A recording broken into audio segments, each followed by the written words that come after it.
Welcome to DrPaul Martial Science Talk. DrPaul has been studying martial arts for over 40 years. DrPaul's constant study of the human sciences and the physics of living has earned him 3 PhDs and is always looking to educate one's knowledge to understanding. Now welcome DrPaul Dyer Grandmaster.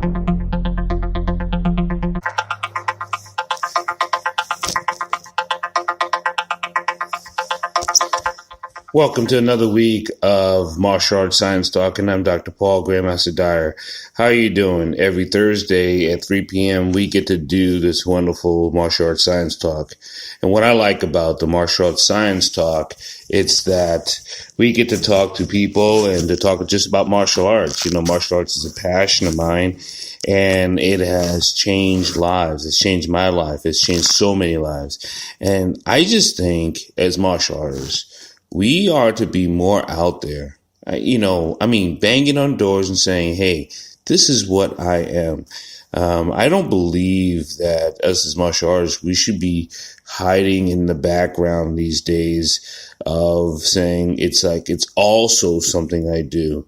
You know, I don't want to compare it to a person who is fanatical about something else, and that's all they talk about is it's the first thing that comes out of their mouth. But here's what I do believe is that we ought to make known who's a martial artist and who's not. There are people who practice things. I shoot baskets. I shoot basketball. And here's another thing. I love golf, right? I absolutely love golf. But I'm not a golfer. I love it. I play it a lot, and I would never consider myself a golfer because my scores are just a little bit too high. But am I passionate about golf? Absolutely. I mean, I just love the game. There's everything about the game I love. And you can love a lot of things, but that is not who you are. There's a difference. I'm telling you. Like I said, I can shoot a basketball, and I'm a pretty good basketball player. Knees shot pretty much anyway, but I'm not a basketball player. And you can go on and on and on. I like to cook, and I've come up with some really nice recipes, but I'm not a chef. But I am a martial artist. And I think we as martial artists, and we start talking about our martial sciences, we ought to let people know exactly what we are, because it does set us apart from the world. It does set us apart from any other thing ever out there. Why? Because we do things different. We have compassion. We have intelligence and frontal lobe thinking. We have sweat equity. We have a lot of things to offer. We have peace, because you're a martial artist. There's peace within you. If you're working on your hatred and your anger, you're working on it. That's great, and it's good. But as a martial artist, we find peace. We don't find chaos. We find the gentle way. And then today we're going to be talking with a young lady from Senegal. She has won over 600 trophies and medals in judo.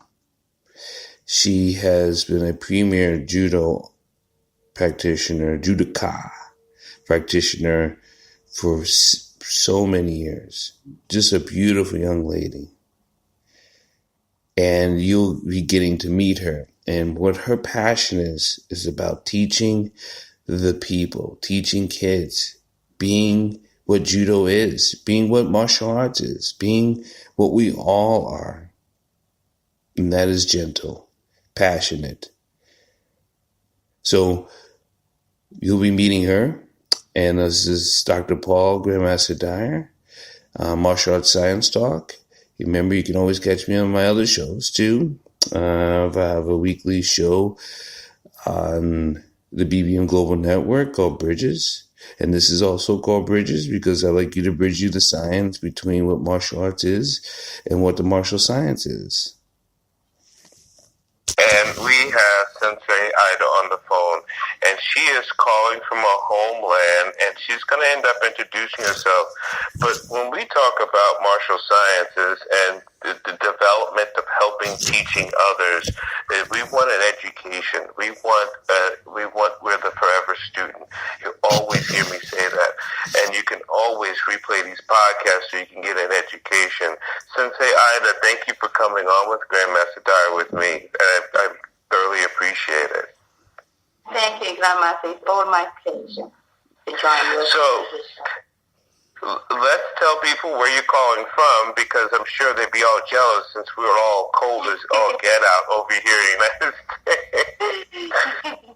Yes, I'm calling from New Jersey. Right here, I'm in the United States. I'm from New Jersey.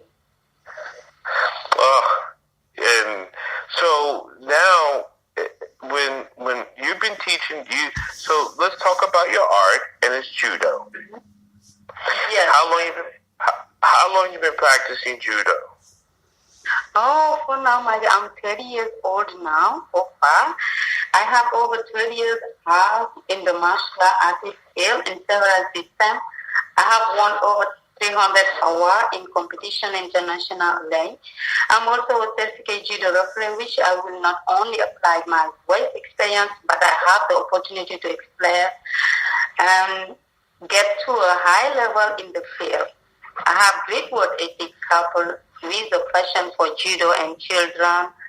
I'm teaching children, adults, that's my life, I can say.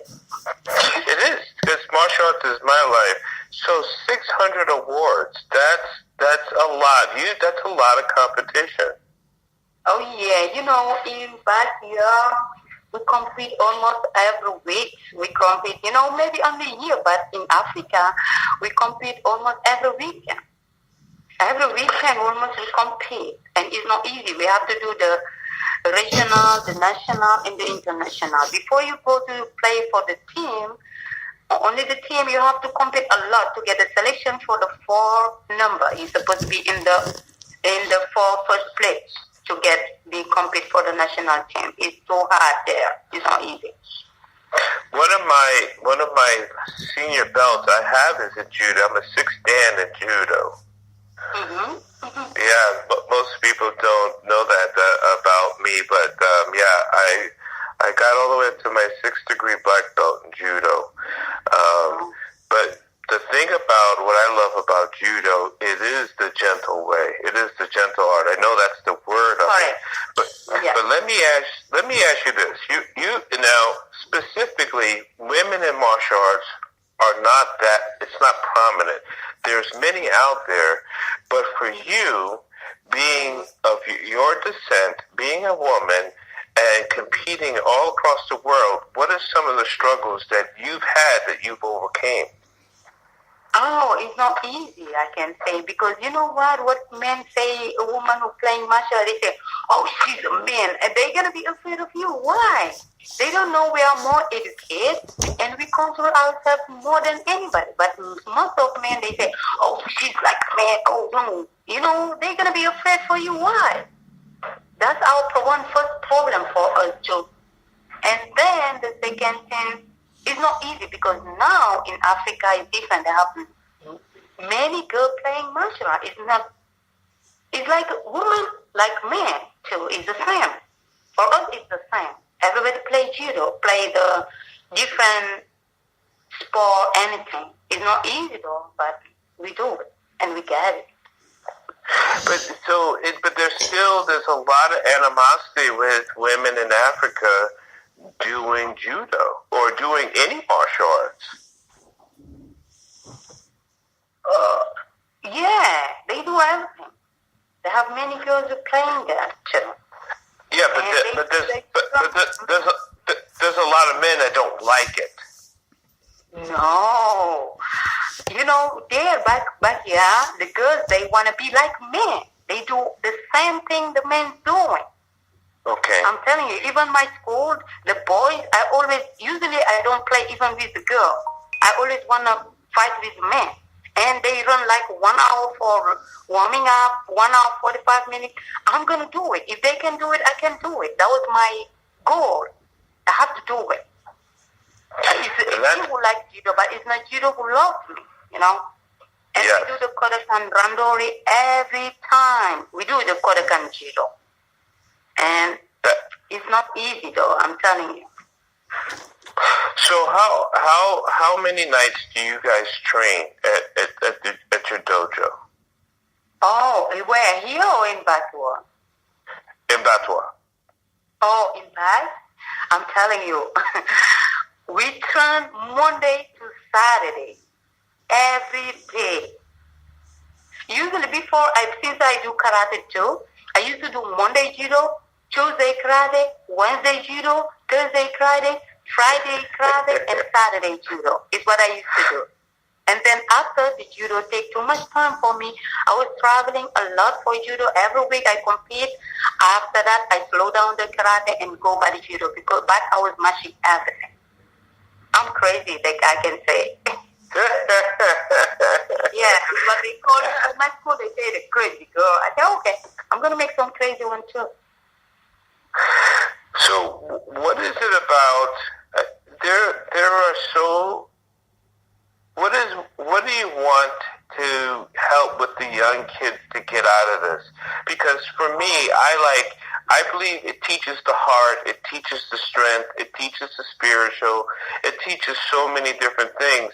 But for you, it has helped you do so many things. And do you want to help the child who is lost to find everything? What is your goal? Oh, my goal is that, I don't know, it's something special on me. I get my happiness with the kids.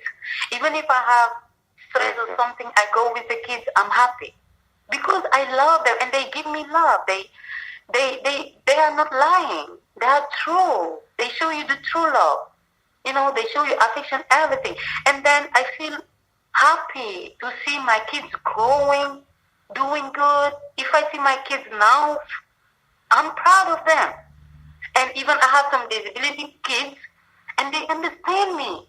That's a blessing for me. I talk to the kids, they listen to me. The kids who have disability, I talk to them, they listen to me. And I'm so proud. I want to give them everything without receiving nothing. I don't care. I just want to help them and see my work. That's my goal. It's not getting something. No, I want to help the two little to grow. One day I get older. They say, oh, she was my teacher. She was my sensei. That made me proud. See my kids to be in Olympiad. That's my goal. Seriously. I love teaching the kids more teaching adults. Even if I teach adults and junior, but I love teaching kids more than teaching adults.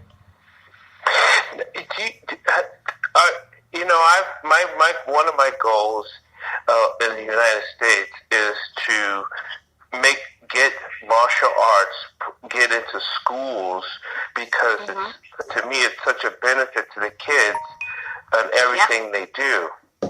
Yeah, I'm telling you, it's more benefit than you think. Let me tell you something. If you come to my school now, my kids, I give them education is not only teaching them judo. I'm teaching them education. I'm teaching them behave themselves. And I'm teaching them how they're supposed to take care of themselves and be responsible by themselves. My kids, they type after you pass yellow belt, even my white belt, they start to type in their own belt. No one have to forget your belt and your gi. You forget it, I'm going to punish you, give you a pink belt. You never see pink belt. But nobody want to wear pink belt. But they know if somebody forget them, they say, Daddy, oh, where's my belt? They won't do that. And you know what? One of my points, I tell them, they think I have a camera at home to watch everything they did. That's why if they make a mistake, when I come to school, the parents say to me, oh, Sensei, can you talk to... I say, what did you do? And when I came, I talk to them, they think I know what they did. I didn't. I just be more smart than and they think I'm right, and they respect me too much. That's beautiful. Because there's a lot of families that have a difficult time teaching respect inside the homes.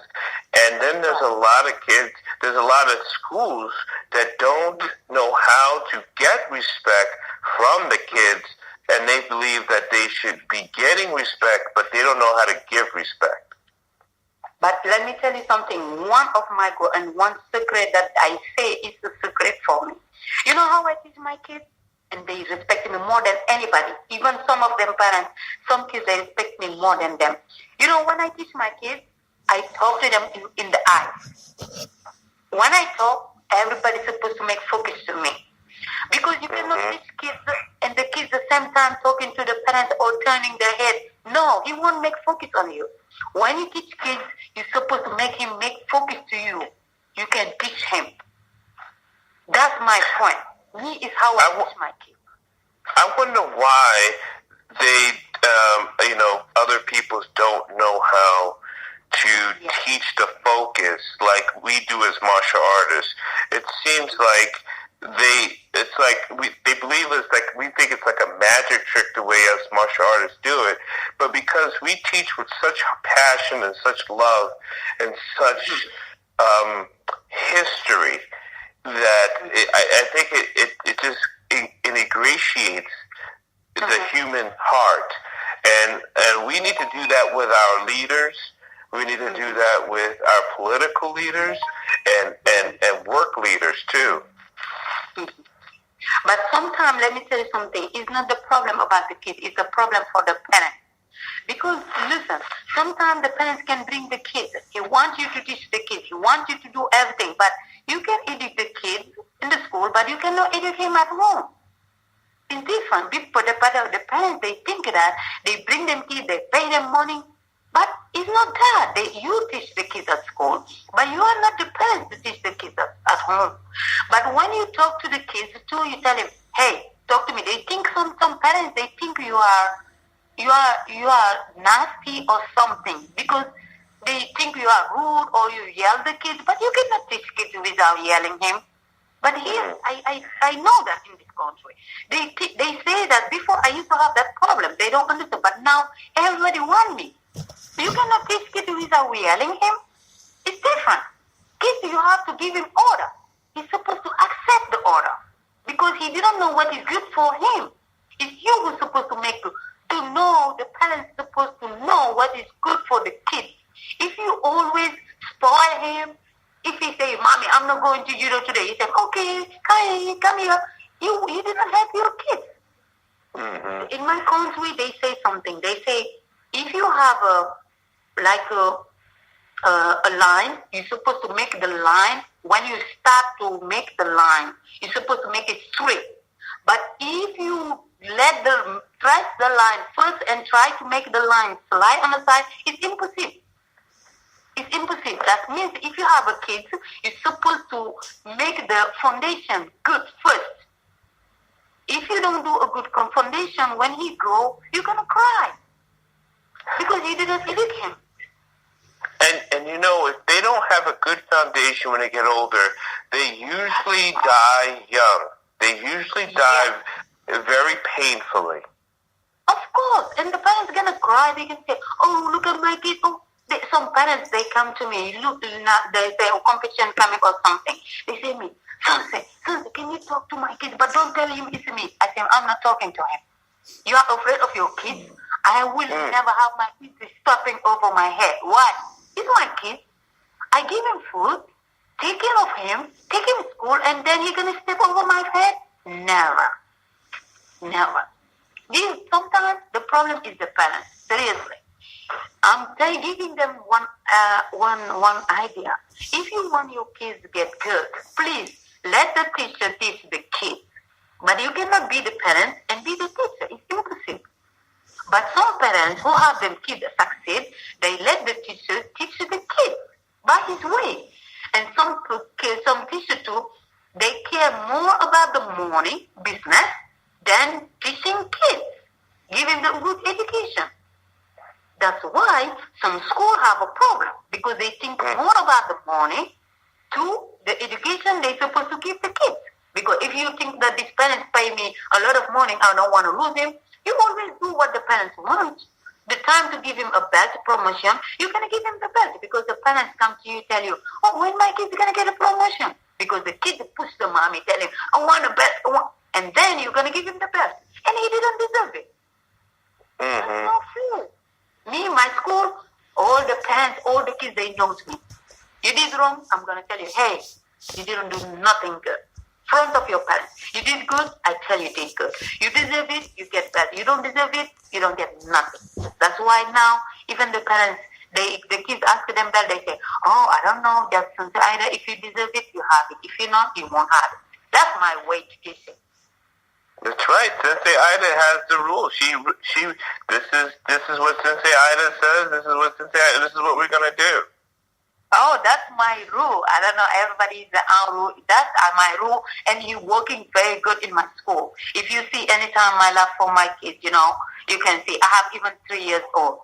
And they follow my instructions. They can do the throw. They do everything I'm teaching. I'm telling you. And that's worked very good for me. So with all, do you see, is there times that you can see potential of an Olympic judo practitioner in your school? Can you kind of see that person that has that skill, or you just wait till it comes out of them? No, I'm telling you, I have some kids, 6 years old. I have another 10 years old. I have another 13 years old. I can say if I follow them until they go, I can make them Olympian. I'm sure of that. Because even if I make them cry, they listen and they're gonna do what I want. I'm telling you, I'm sure for that. That's amazing. Yeah. Because I know for me, I say to many students, I see what's inside of you. I can see where you could go. Yeah. Of course. I'm telling you, even when some student, the junior, my coach, he always asked me when we try to get, he said, Sensei, what do you see about this kid or I said, Sensei, this one is not going far because he didn't like it. The other one, he didn't like it because the parents pushed him. He do the judo for the parents. He didn't do judo for himself. The other one, he did it, but he didn't enjoy it. That means he can quit faster. When you push kids too much, you push him, do it, he can do over. I'm telling you, when he's 10 years, when the parents push him too much, before he gets 15, he gonna quit judo. That's the reality. Because he didn't enjoy what he's doing. He's like that. But here, some parents, they push some kids too much, and they're gonna quit so faster. And when parents do that, they end up hurting the child for the rest of their lives. And it's hard for them to have relationships. It's hard for them to develop relationships. It's hard for them to maintain any good communication in life. I'm telling you the truth. You understand where I'm talking. I'm telling you. You know what? I used to tell my parents, my kids, I tell them, okay, listen, you learn what did you, every day, if you look at my show, my kids, I always ask them, what means a good kid? You know what they say me? They say me, respectful, never lie, be a good kid, do good at school, respect daddy and mommy, and make focus to something. That is the 8th rule they're supposed to know. Every day they repeat it. That means nobody has to lie. Everybody has to respect. Even if you are bigger than me or parent, I have to respect. I don't have to yell to my parents, nothing. And what I teach them that, and I teach them to practice how to type them back at home, is nothing. Typing them back to not. It's only I teach them when they grow, how they supposed to behave. That's my goal. It's nothing for them to tell them, you have to practice, just type your best. I cannot care about that, but I teach them when they grow, they're supposed to take care of themselves. When they finish, they fold them deep. That's something I teach them for education in the future. It's not now. I teach them for the future. Listen, look at me. I travel. I live alone. I am here in this country like almost 7 years. I live alone. No parents, no family. I travel everywhere, only by myself. No daddy, no mommy. And I handle myself. Because I have a good education. Yes. What I want with that kids. They can go by themselves. Do you think, like you said, you've been traveling, you've been by yourself, and you take care of yourself. Is it something that you can teach even if the kid's afraid to learn? Mm-hmm. Even the kid is afraid? Yeah, even if the kid's afraid, how do you teach a child that's afraid? Oh, listen. If I can teach some kids who have disability, I can teach any kind of kid. Saturday, my class Saturday, I have some kids who they have a disability, and I can control them. If I can teach 3 years old, I can control everybody. How can you teach 3 years old? If you see my profile, I have the 3 years old, and she can do orthography. Today she do ogoshi, and she can repeat what means all that draw. I use their mind because when they are too small, they can get everything in their mind. That's the advantage. The parents are supposed to know that. The kids have advantage when he's young. He didn't have nothing inside his mind. He can get everything. Everything. Everything. I sometimes wish that our political leaders or our state leaders, I wish they re-elect only martial artists. That's right. That's what you're right. We can control the country, everything, right? Yeah. We can have good money and we have education, and the respect. And we have balance. We have respect. We have honor. So I kind of think that if we shouldn't elect anyone who isn't a martial artist anymore. And you know what is important in martial art? Imagine if you are a martial art, you can understand all kind of person, different people. You can understand. If somebody is he's different. All kind. Look at how many kids I have, and I understand all of them. I just look at them. I know what kind of mood they have. I can understand each of them. It's a blessing. I'm telling you, martial art is a blessing. I'm telling you. It is a blessing. So before we take off, I want you to tell the rest of the people here what's the blessing that you see most? Oh, for the martial art? Yeah. Oh, yeah, the blessing. I take care of myself. I'm not depending on no one. I always be a tough woman. I can feel that. I always be a tough woman. He make me to be independent, to be tough, to believe myself, to handle everything. I can handle everything in life, even if a hard everything. It's a blessing for me. It's a big blessing. It is a huge blessing. It is a big blessing, I'm telling you. So as you continue that we listen to Sensei Adia, I hope you listen to her words, play it back, play it slowly. Sensei Adia travels from here to Senegal to back to Jersey, and she's in Jersey now. But one of the things that you got from her was her passion. And we all have that passion. And the passion is to teach. The passion is to share. The passion is to love. And we do that as martial artists. We do that often. We do that every day. And that's what I mean. I think we should be out there a little bit more and let people know who we are. I'm a martial artist. I am here for you, the community, for lots of things. So, you're listening to the AMA Martial Arts Masters Radio Network. Every Thursday, 3 p.m. You can catch my podcast at 3 p.m. We are trying to give you an education. We're trying to give you something that you can hold on to. Because martial arts is a passion. It's a life. It's a living. And we always know it's a journey. So, I'm signing off. And I'm Dr. Paul, Grandmaster Dyer. And you can always contact me at drpaulwdyer@gmail.com. And I'll be having seminars here pretty soon. You can contact me. How you doing? So with that, signing off. And I love you guys all. Namaste.